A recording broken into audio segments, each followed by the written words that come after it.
ඔයාලා දැකලා තියෙනව නේද චීන ජාතිකයන්ගේ ඇස් අනිත් අයට වඩා ගොඩාක් හීනි කියලා. ඔයාලා කවදා හරි හිතලා තියෙනවද චීනය, ජපානය, කොරියාව වගේ නැගෙනහිර ආසියාතික රටවල් වල ඉන්න මිනිස්සුන්ගේ ඇස් හීනියට පිහිටලා තියෙන විදිය අපිට වඩා වෙනස් වුණේයි කියලා.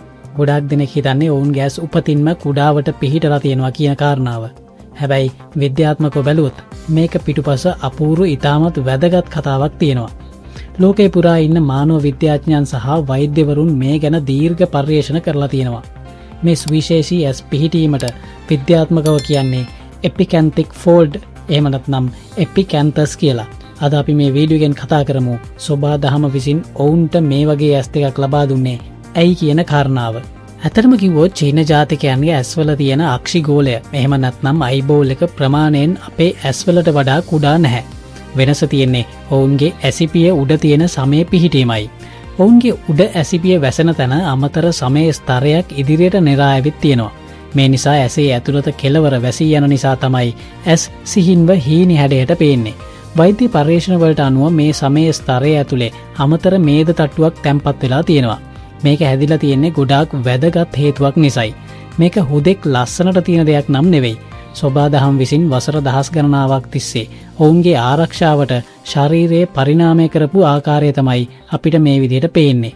මේ පරිණාමයට ප්‍රධානම හේතුව තමයි මීට වසර 20000කටත් වඩා පෙර පැවති දරුණු හිම යුගය නැත්නම් අයිස් ඒජ් එක.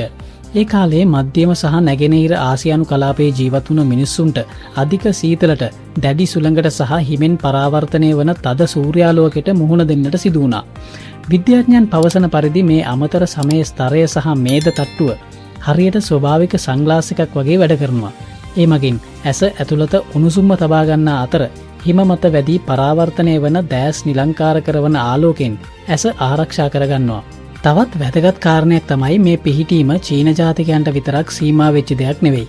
ඇමරිකාවේ ස්වදේශික රතු ඉන්දියානුවන් සහ අප්‍රිකාවේ ඇතැම් ගෝත්‍රිකයන් අතරත් එපිකැන්තික් ෆෝල්ඩ් එක දකින්නට ලැබෙනවා. ඒකට හේතුව තමයි මේ ප්‍රදේශවලටත් ඒ කාලේ අධික සීතල තියෙන්නට ඇති.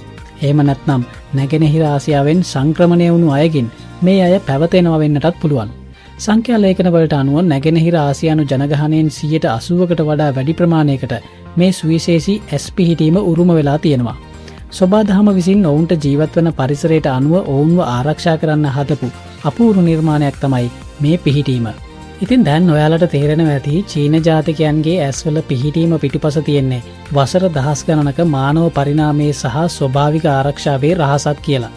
සෝබා දහම කියන්නේ ඇත්තටම පුදුමාකාර දෙයක්. මිනිස්සු විවිධ දේශකුණික තත්ත්වයන්ට හැඩගැසෙන විදිය මේකෙන් පැහැදිලි වෙනවා. ඔයාලත් මේ විද්‍යාත්මක හේතුව දැනගත්තේ අද නම් මේ වීඩියෝ එකට ලයික් එකක් දාලා යාළුවන්ට දැනගන්න ෂෙයා කරන්න. මේ වගේ තවත් ලස්සන වීඩියෝස් බලන්න දිගටම අපේ channel එකත් එක්ක රැඳිලා ඉන්න.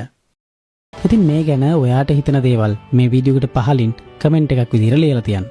ඒ වගේම වීඩියෝ එකට ලයික් එකක් දාන්න කියලාත් හැමෝටම මතක් කරනවා. මේ channel එක තාමත් subscribe කරලා නැත්නම් දැම්මම subscribe කරලා තියාගන්න මේ NC Insights Hub.